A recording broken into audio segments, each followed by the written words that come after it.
L'ère des wireframes est terminée. Pourquoi devez-vous arrêter cette pratique néfaste et la remplacer par des méthodes plus efficaces? On explore le sujet ensemble dans Parlons Design. Parlons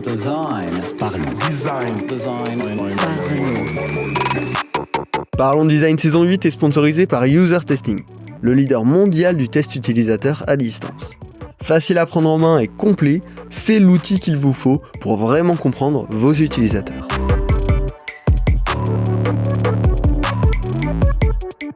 Salut, c'est Romain Pachna, bienvenue dans Parlons Design pour parler de wireframing et surtout de ses alternatives.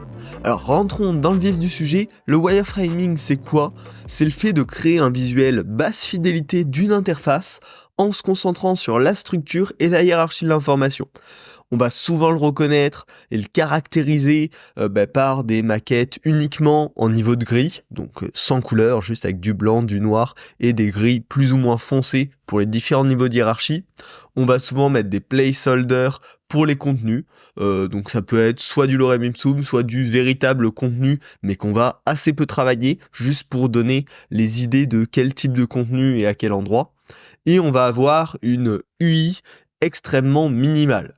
Souvent on va uniquement utiliser les tailles et les graisses de texte pour créer de la hiérarchie, on va pas mettre de border radius, les proportions vont être relativement approximatives.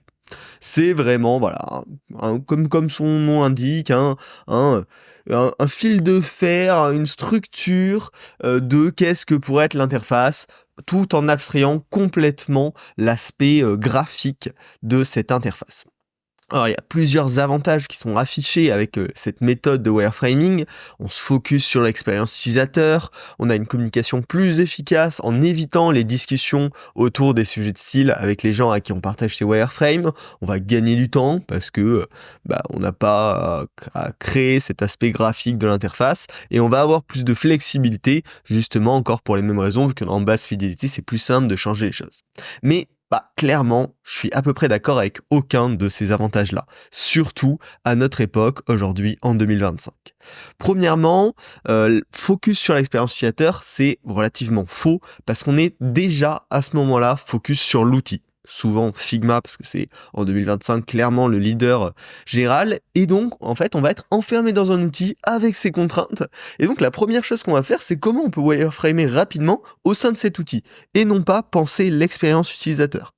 Typiquement pour tous les types d'interactions complexes, c'est compliqué à faire dans Figma, et c'est souvent quelque chose qu'on va éjecter de nos wireframes, et du coup ne même pas prendre en compte en tant que possibilité pour la future version finale du projet. Donc ce focus sur l'expérience utilisateur, j'y crois pas.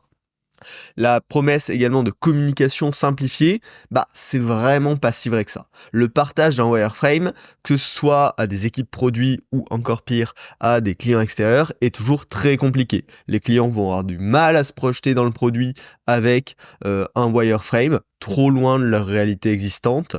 Les product managers ou développeurs avec lesquels vous pouvez collaborer ont beaucoup de chances de se projeter différemment dans vos wireframes que vous, ce que vous avez en tête, et du coup, créer un accord, mais en fait sur des bases d'imagination complètement différentes.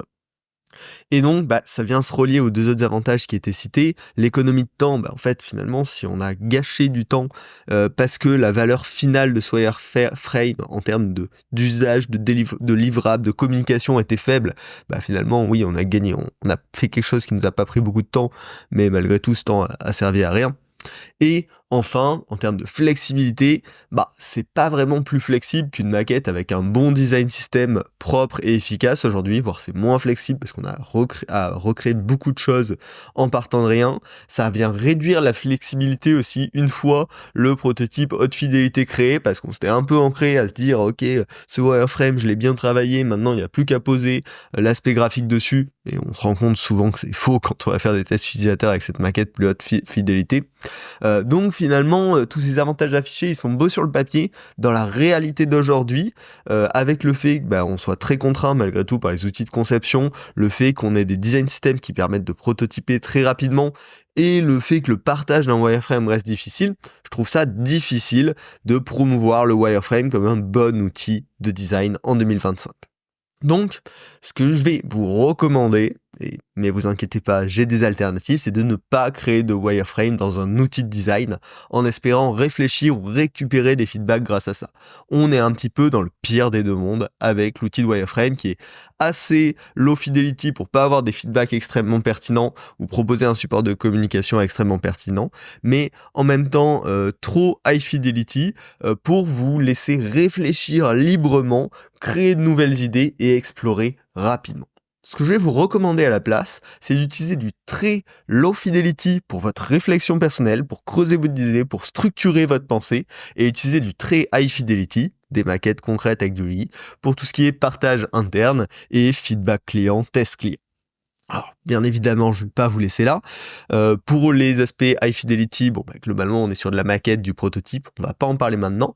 Mais par contre, j'ai quelques outils basse fidélité à vous recommander qui, finalement, vont répondre à certains des besoins auxquels répondait le wireframe, mais à mon sens, de manière bien plus efficace. Et on va partir du plus high fidelity vers le plus low fidelity dans ces outils-là. Le premier, qui est une excellente alternative au wireframe et qui est celui qui s'en rapproche le plus en termes d'usage, c'est le sketching. On va tout simplement remplacer Figma par du papier.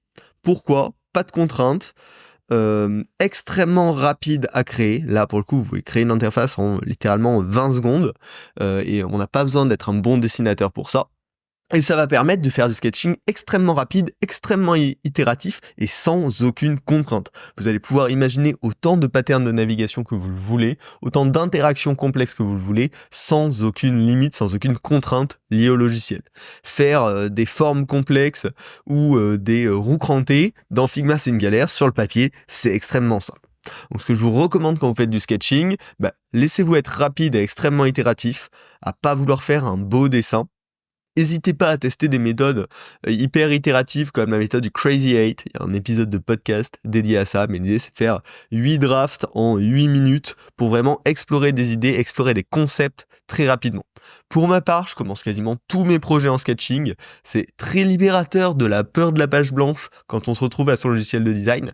Et aussi, ça permet de toujours prendre le pas de recul à ne pas se contraindre directement dans l'outil de design ou dans le design system existant et à le penser vraiment en termes d'interaction utilisateur.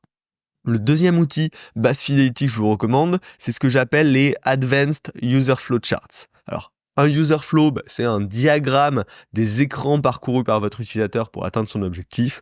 Donc on va dire, l'utilisateur il arrive sur telle page, puis il va se login. Sur le login, s'il a oublié son mot de passe, il peut aller là. S'il n'a pas encore de compte, il peut sign up. S'il a déjà un compte, il peut se connecter, on va le rediriger là, etc., etc. Donc c'est vraiment un diagramme assez classique là-dessus. Mais on peut le pousser plus loin pour en tirer plus de valeur. Déjà, les avantages des user flow, c'est qu'on va pouvoir explorer plusieurs parcours possibles extrêmement rapidement, plusieurs méthodes de navigation, plusieurs méthodes pour atteindre un objectif différentes en quelques secondes, parce que finalement, c'est que des mots et des flèches globalement. Ça va permettre également d'identifier les edge cases et les bloqueurs qui pourraient être présents dans certains parcours et ne rien oublier dans le design final. Si vous faites ça, je vous recommande de commencer basique avec les étapes par étape que je viens de citer en exemple juste avant, puis ensuite de l'enrichir avec les contenus. Et c'est là où vous allez pouvoir inclure cette étape de hiérarchie du contenu directement dans les user flow charts, c'est-à-dire ok, donc il est passé par telle page, telle page, telle page pour faire son objectif, quelle information il va avoir besoin à quelle étape du parcours. Et là, vous pouvez tout simplement faire une petite liste des différents contenus importants à chaque étape. Ça va vous permettre à vous d'anticiper ça et de vraiment penser l'interface non pas en quelle information je peux proposer à l'utilisateur, mais en quelle information l'utilisateur a besoin à quelle étape du parcours. Et vous pouvez aussi en profiter pour prioriser ces contenus en disant ok, celui-ci c'est le plus important, puis celui-ci, et derrière vous pourrez le refléter dans votre interface visuelle. Et le dernier avantage des user flowcharts, c'est que ça va être quelque chose qui est challengeable par les équipes produits, autant les PM que les développeurs. C'est un support qui en général leur parle et peut complètement être discuté de manière assez objective, même si on abstrait complètement l'interface visuelle derrière. Personnellement, c'est un outil que j'utilise dès que c'est un projet un peu complexe, avec plusieurs étapes et plusieurs flows possibles, on va dire plusieurs funnels possibles pour arriver à l'objectif, et je le trouve assez intéressant. Enfin, la dernière méthode, le dernier outil basse fidélité que je vous recommande, c'est l'OOUX, l'Object Oriented UX. L'idée, c'est d'identifier les objets et les interactions liées entre les objets et les interactions qu'on peut effectuer sur les objets comme pour un modèle de données. Donc, si on est sur... qu'est-ce qu'on pourrait prendre comme exemple ? Une application de commande de taxi, on va avoir l'objet taxi. Sur l'objet taxi, il va être relié à un driver. L'objet taxi, on va pouvoir le réserver, on va pouvoir l'annuler, on va pouvoir voir sa position, etc. etc. C'est une approche hyper efficace, mais un petit peu compliquée à expliquer. Elle a son épisode dédié sur Parlons Design. Je vous mettrai le lien en description si vous voulez en savoir plus, parce que sinon je risque de faire une explication soit trop courte et un peu décevante dans cet épisode, soit trop longue et qui va prendre beaucoup trop de temps dans cet épisode. Donc je vous invite à aller écouter l'épisode dédié si ça vous intéresse. Bref, en conclusion, pour terminer cet épisode, le wireframing, à mon sens, c'est vraiment plus du tout adapté à nos outils, à nos utilisateurs finaux, à nos méthodes. Les design systems, notamment, rendent l'étape de wireframing complètement déconnectée de la réalité et un coût en temps trop important par rapport à la valeur que ça va apporter. Ce que je vous recommande au contraire, c'est soit de choisir des très basse fidélité ou très haute fidélité selon votre contexte, mais cette espèce d'entre-deux, de moyenne fidélité du wireframing, ça apporte plus assez de valeur pour qu'on y dédie du temps durant notre process de design. J'espère que cet épisode vous a plu. Si c'est le cas, vous pouvez vous abonner au podcast sur votre plateforme de podcast préférée. Et si vous voulez plus de contenu, plus de recommandations, je tiens une petite newsletter qui s'appelle Partageons Design, sur laquelle je sélectionne à la main les meilleurs contenus design sur lesquels je tombe. Ça peut être des articles, des vidéos, des podcasts. C'est complètement gratuit. Le lien est en description. Vous pouvez vous abonner soit par flux RSS avec Feedly par exemple, soit par email. Ça tombe 2 fois par semaine, je crois. Et voilà, c'est des petites actus design sélectionnées à la main, le meilleur de ce que je trouve. Donc ça peut vous intéresser si vous aimez ce podcast. On se retrouve la semaine prochaine pour un nouvel épisode. Salut. Parlons design. Parlons design.